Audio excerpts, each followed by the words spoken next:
They tell you that communication is key. They tell you to speak your mind, to be loud, to be heard. But look around you. Who are the people making the most noise? The anxious, the insecure, the desperate. Watch a room full of people. The person who feels out of place is the one talking the fastest. They are terrified of the air going dead. They view silence as a void that must be filled, and so they fill it with nervous chatter, with explanations, with apologies. In psychology, we call this submissive signaling. When a prey animal is frightened, it makes noise. It signals its location. It tries to appease the predator. When you rush to speak, when you interrupt, when you cannot sit in a quiet room without checking your phone or asking a pointless question, you are signaling submission.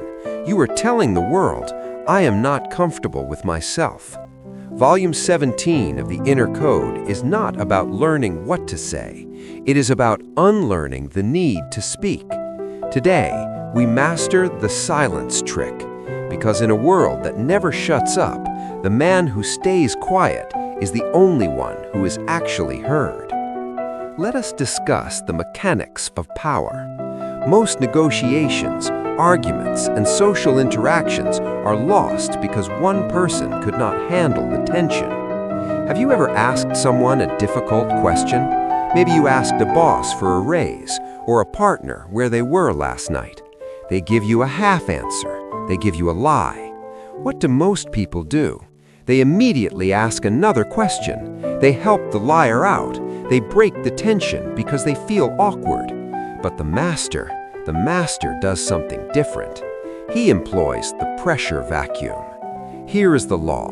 When you ask a question and get an unsatisfactory answer, you do not speak. You maintain eye contact, you keep your face neutral, and you wait. Silence creates a vacuum. Human beings are socially conditioned to be terrified of this vacuum. Their brain screams, something is wrong, fix it, fill the silence. If you remain the anchor, if you remain the stone that does not move, the other person will crumble. They will start talking again to relieve the pressure, and this time they will tell you the truth.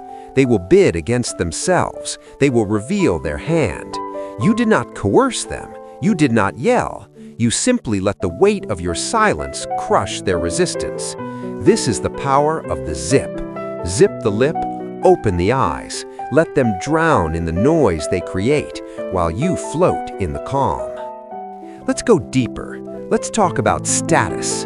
In every hierarchy, from the boardroom to the street, status is determined by reaction time. The person who reacts the most has the lowest status. The person who reacts the least has the highest. Think of a king versus a jester. The jester is dancing, singing, talking, trying to entertain. The king simply watches. He nods. Maybe he speaks one sentence. Who holds the power? The one who is performing or the one who is observing? When you are constantly talking, explaining yourself, oversharing your plans, you are the jester. You are performing for the validation of the audience. But when you withhold your words, you become the judge. Scarcity creates value.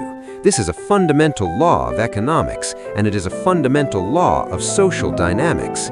If gold was as common as dirt, it would be worthless. If your words are constant, they are cheap. If your words are rare, they are expensive. When you speak less, people listen more. They lean in. They analyze your few words for hidden meaning. You become a puzzle they want to solve. By removing yourself from the noise, you create a mystery, and mystery is the breeding ground of attraction and respect. Do not be the open book, be the encrypted file.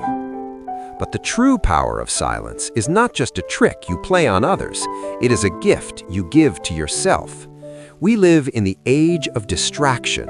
Your phone, the news, the notifications, they are all designed to keep you out of your own head. Why? Because a man who thinks is a dangerous man. Blaise Pascal once said, "All of humanity's problems stem from man's inability to sit quietly in a room alone." When was the last time you sat in total silence? No music, no podcast, no people.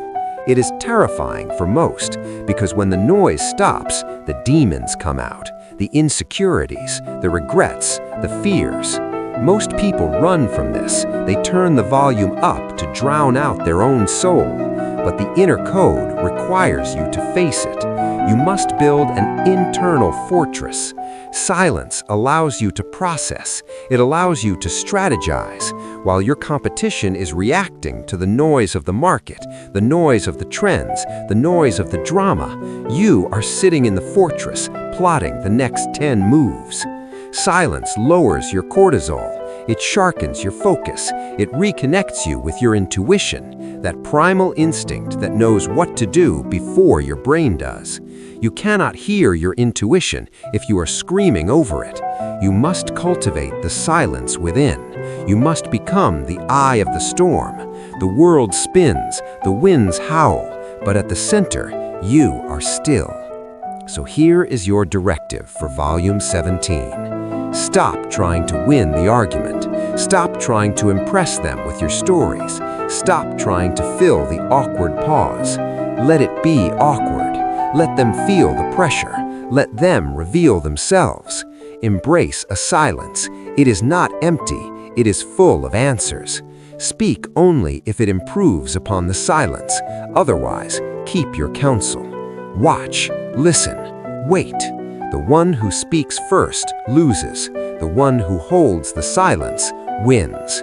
This is Volume 17. Next, we enter the body.